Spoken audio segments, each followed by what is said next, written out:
Wait, haven't look at again. Read the question.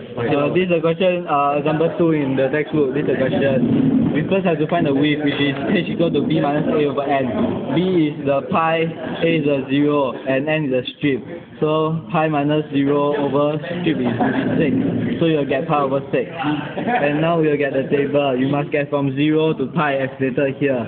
So you must times 1, times 2, times 3, times 4, times 5 to get pi. Then you sub in the values of x into y, which is this.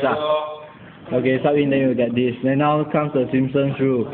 Then for the y0, which is the first one, so you put here. The last one is y6, you put here. And for the even, which is y2 and y4, you must times 2. And for the odd, which is y1, y3, and y5, you must times 4. And you must times the width over 3.